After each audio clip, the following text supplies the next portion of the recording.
¿Qué tal? Muy buenas. En primer lugar, quiero agradecer al Congreso Internacional de Comunicación Europea, organizado por la Universidad de Sevilla, la oportunidad de presentar aquí mi ponencia. Eh, Mi ponencia que va sobre la contribución del periodismo a la idea de Europa, fijándome sobre todo en el caso de Karl Marx. Eh, Se parte un poco de la base de que más allá de la gente que ha contribuido de manera directa a la integración europea, a la idea de la Unión Europea, etcétera, más allá de eso, a lo largo del siglo XIX y también anteriormente, pero bueno, vamos a decir que a lo largo del siglo XIX se fue creando un poco una cierta idea de un destino común europeo para lo bueno y para lo malo. eh, y ha habido mucha gente que ha contribuido a esa idea. En concreto, mi punto de partida es que en el mundo del periodismo del siglo XIX también se contribuyó bastante a esta idea y se podrían poner muchos ejemplos. Yo voy a poner en concreto el caso de Karl Marx como periodista, eh, entre otras cosas porque mi tesis doctoral va sobre Karl Marx como comunicador, como periodista, y la defendí en el año 2022. Entonces, bueno, pues voy a tratar un poco este asunto, una pequeña aproximación, que luego tendré ocasión de desarrollar con más extensión en el texto completo. Bien, entonces el tema es la contribución del periodismo a la idea de Europa, el caso de Karl Marx. Como ya se sabe, la primera formulación utópica de la idea de una fraternidad europea entre las naciones del viejo mundo se le suele atribuir a Víctor Hugo en el discurso del Congreso Internacional de la Paz de 1849 en París. En realidad hay antecedentes, ya desde finales del siglo XVIII, pero vamos a decir que esta es la primera vez que se da una formulación más o menos coincidente con lo que entendemos ahora como integración europea, Unión Europea, etcétera. Esto se le debe a Víctor Hugo, pero aún así esta formulación todavía se mantenía en el ámbito de lo utópico.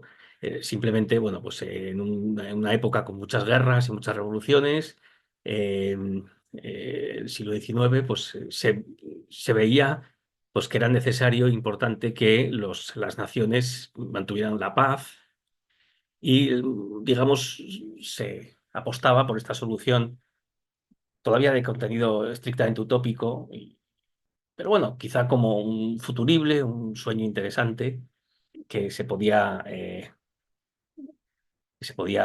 apoyar, pero no estaba concretado. No empezó a tomarse en serio esta idea hasta realmente finales del siglo XIX y principios del XX, cuando esta idea ya empezó a coger un poco más de cuerpo político, más allá del componente meramente utópico de intelectuales, etcétera. Eh,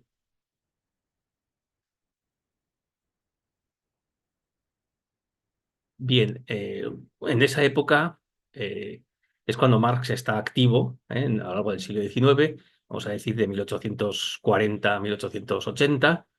En esos 40 años, pues Marx realiza básicamente dos tipos de actividades. Por una parte está el Marx periodista, que sería más o menos de 1840 a 1860 y poco. Y luego está, digamos, el Marx de la Asociación Internacional de Trabajadores, que sería de 1860 y pico hasta el final de su vida, en 1883.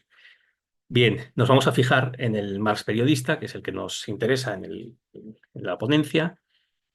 Bueno, Marx eh, no se puede decir en ningún caso que Marx sea europeísta, evidentemente, no, no, eso sería un anacronismo, entre otras cosas porque, como ya he dicho, el debate no estaba vivo en su época, entonces no había europeístas porque no había ni siquiera todavía una formulación precisa del problema europeo, tal como luego se formuló a partir de los años 20 del siglo XX, 1920, etcétera, con bueno, ya formulaciones posteriores de Aristide Briand, etcétera.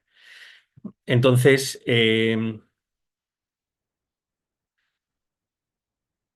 nos vamos a centrar entonces en este Marx periodista europeo. Tiene, bueno, lo primero que vamos a fijarnos es en que Marx realiza su labor como periodista en cuatro países europeos, además cuatro países fuertes europeos, como son Alemania, como son Francia, Bélgica, y Inglaterra. Por lo tanto, ya la propia dinámica biográfica del Marx periodista ya es un Marx que es internacional, es un Marx europeo, digamos, realiza su trabajo en distintos países.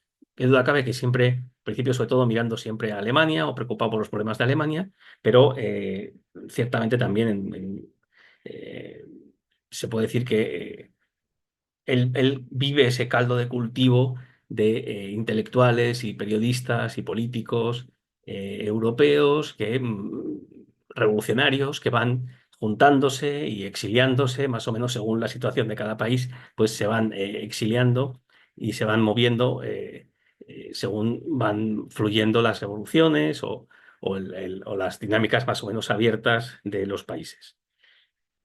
En definitiva, lo primero que podemos decir es que Marx es un periodista europeo incluso desde un punto de vista puramente geográfico, en el sentido de que él realiza su labor no solo en Alemania, sino en general tiene una vivencia muy europea de su oficio y de su profesión, en general de su vida. Eh, Marx ejerce el periodismo efectivamente de cuatro naciones, como ya hemos comentado. Empieza en la Rheinische Zeitung en 1842-43 en Colonia. Es ahí donde empieza su vivencia periodística como editor de este diario de Renania. Luego después se autoexilia a París y, y desde allí pues, va armando distintos proyectos periodísticos. Su obsesión va a ser siempre volver a montar o volver a crear un periódico alemán, revolucionario, ¿no? En sentido mm, en el que es revolucionario en esa época, que es un demócrata radical, vamos a decirlo así, pero precisamente va a ser en Francia donde va a trabajar también para los anales franco-alemanes y para Vorwärts o Adelante, en fin, una serie de publicaciones. Que Marx va a estar toda su vida muy activo desde el punto de vista periodístico, va a estar escribiendo, va a estar intentando montar proyectos periodísticos y en esta época especialmente. Eh, Luego después se tiene que exiliar, bueno, le echan, vamos a decir, de Francia y tiene que exiliarse a Bruselas y desde allí sigue intentando rearmar otra vez ese periódico revolucionario, bueno, que tanto le había marcado, ¿no? En su juventud, que es la Gaceta Renana o Rheinische Zeitung.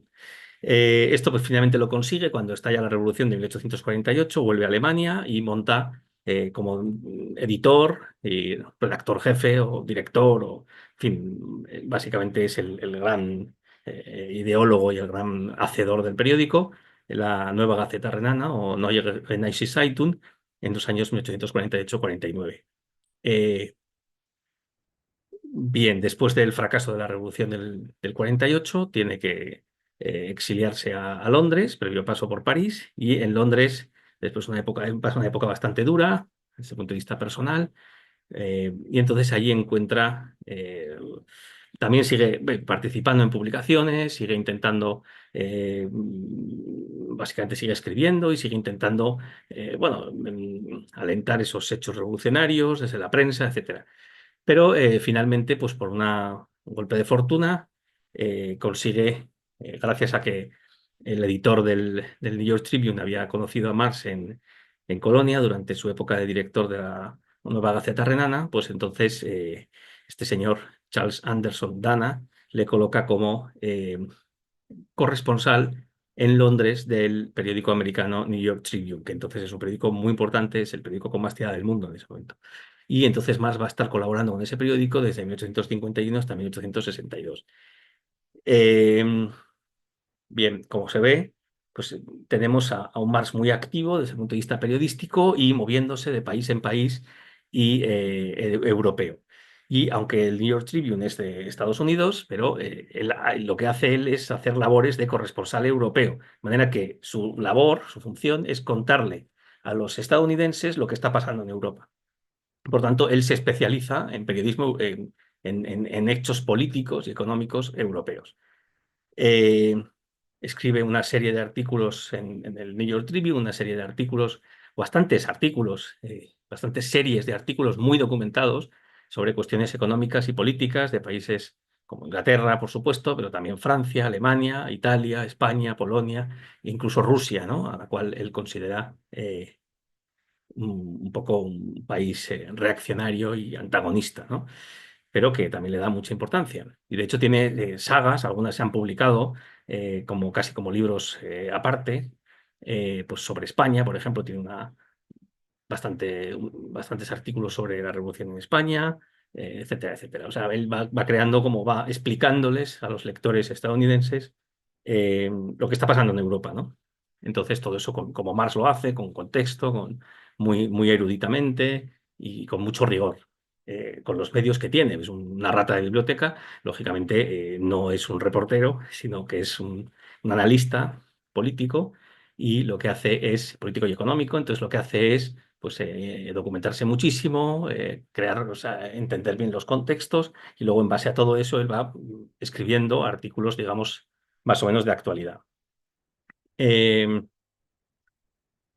en todos estos artículos siempre, digamos, va a quedar claro que Europa comparte un dramático destino común. Digo dramático porque no es necesariamente un destino de rosa, sino que puede ser un destino, en este caso, trágico, dramático, en el sentido de la lucha de clases, de lo que se está cociendo en Europa, los movimientos revolucionarios, reaccionarios, etcétera. De alguna manera, todo el alma europea está involucrada en los hechos que están sucediendo en el continente. No es una cuestión de países, sino que es una cuestión global del continente.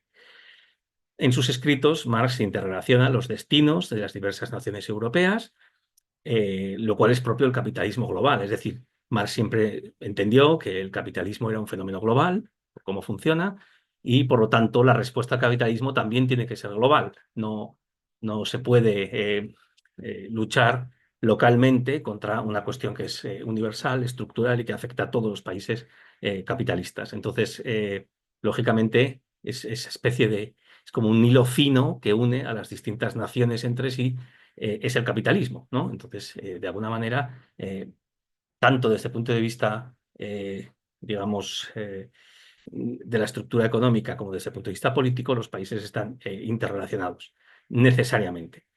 Y luego, además, a esto, digamos, Marx apuesta o pone la clase obrera, la lucha de clases, la clase obrera como una categoría supranacional, lo que está pidiendo una solución internacionalista y antinacionalista.